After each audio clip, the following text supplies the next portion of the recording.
Focus. Srikakulam జిల్లా పలాసలో వైఎస్ఆర్సీపీ ఆధ్వర్యంలో భారీ ర్యాలీ నిర్వహించారు. వెన్నుపోటుకి 2 ఏళ్లు అనే నినాదంతో మాజీ మంత్రి సీదిరి అప్పలరాజు నేతృత్వంలో జరిగిన ఈ ర్యాలీలో పెద్ద సంఖ్యలో పార్టీ నాయకులు, కార్యకర్తలు పాల్గొన్నారు.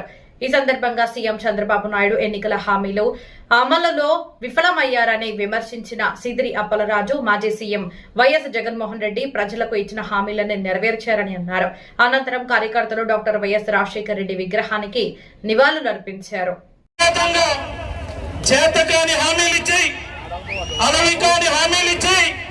ప్రజలను వెన్నుపోటు పొడిచి నేటికి 2 ఏళ్లుగా వస్తుందని చెప్పి సందర్భంగా మీకు అందరికీ మనం చేసుకుంటా ఉన్నాను. ఎందుకు ఈ మాట చెప్తా ఉన్నానంటే, దొంగ కాదు గజ దొంగ అని చెప్తా ఉన్నాం. ఎందుకంటే ఎవరైనా సరే ఒక్కసారి హామీ ఇచ్చిన తర్వాత చంద్రబాబు నాయుడు గారు అనేటటువంటి వ్యక్తి ఈ రాష్ట్రంలో ఇది 4వసారి ముఖ్యమంత్రి కావడం. ముఖ్యమంత్రి కావడానికి ప్రతిసారి కూడా చేతకాని హామీలు ఇచ్చి ప్రజలను మోసం చేయడం చంద్రబాబు నాయుడు గారికి వెన్నతో పెట్టిన విజయం చెప్పి సందర్భంగా మీకు అందరికీ మనం చేయదలుచుకున్నాను. చూసుకోండి, 2014 ఎన్నికలకు ముందు చెప్పాడు ఆయన, నిరుద్యోగులకి 2000 రూపాయలు వృత్తిస్తాను అని ఆ రోజు చెప్పాడు. 14లో ముఖ్యమంత్రి అయ్యాడు. 14 నుంచి 19 వరకు 3వ టెన్యూర్ ముఖ్యమంత్రిగా చేశాడు. ఒక్క నిరుద్యోగి కూడా నిరుద్యోగ భృతి ఇవ్వలేదు ఆ రోజు ఆయన.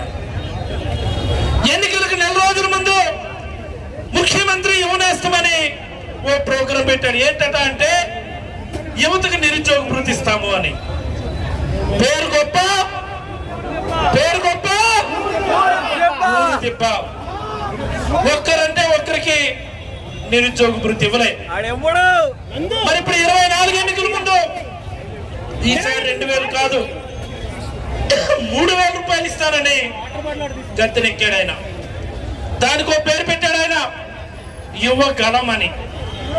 నేనంటాను, ఆ రోజు ముఖ్యమంత్రి యువనేస్తం అనేది మోసగాడైతే ఈ రోజు యువగలం పేరిట మోసగాళ్ళకి మోసగాడని చెప్పి సందర్భంగా మీకు అందరికీ మనం చేయదలుచుకున్నాను. నేను వాళ్ళకి చేసినటువంటి మోసం నాకు తెలిసి ప్రపంచ చరిత్రలో ఏ నాయకుడు కూడా అక్క చెల్లెమ్మల్ని ఈ మాదిరి వెన్నుపోటు పొడిచే పరిస్థితి ఉండదు అని ఈ సందర్భంగా మీకు అందరికీ మనం చేయదలుచుకున్నాను. నేను 14 ఎన్నికల ముందు చెప్పాడు ఆయన, డ్వాక్రా రుణమాఫీ చేస్తాను అని. ఒక్కరికి చేశారా అని నేను అడుగుతా ఉన్నాను. నేను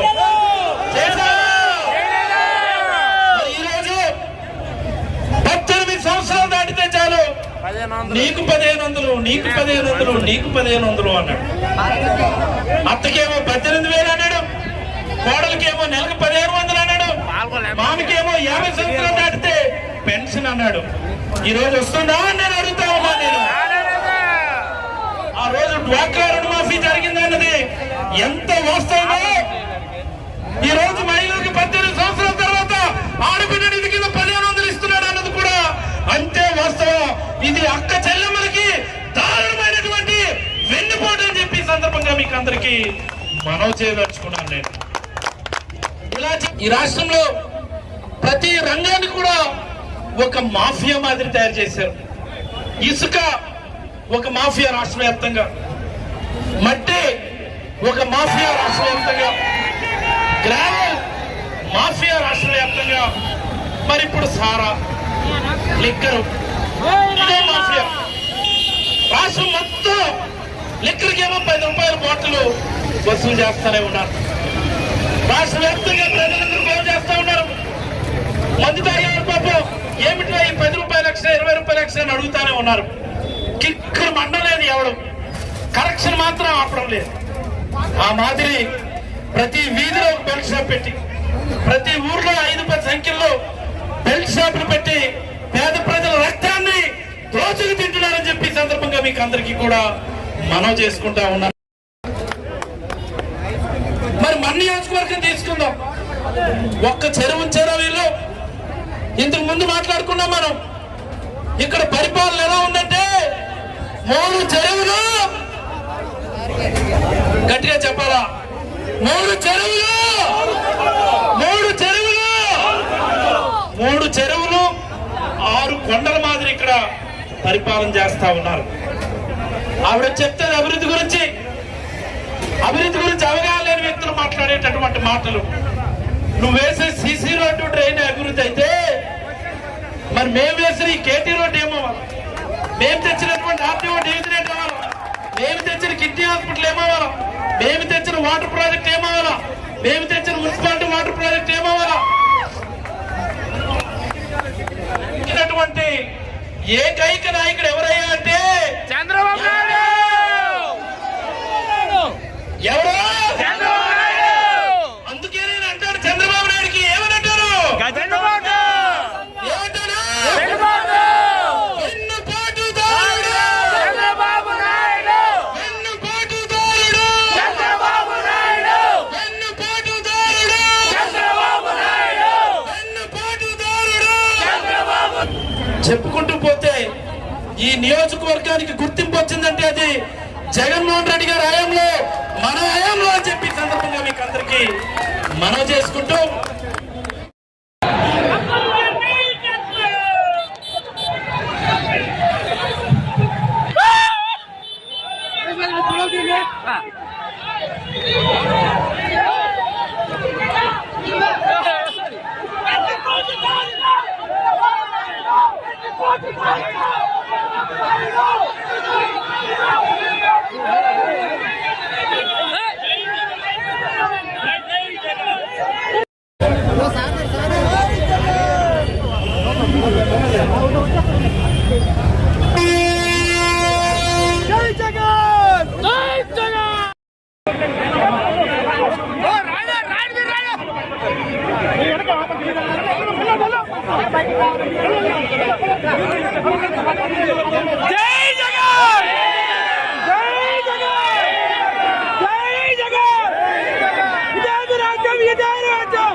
చంద్రబాబు నాయుడు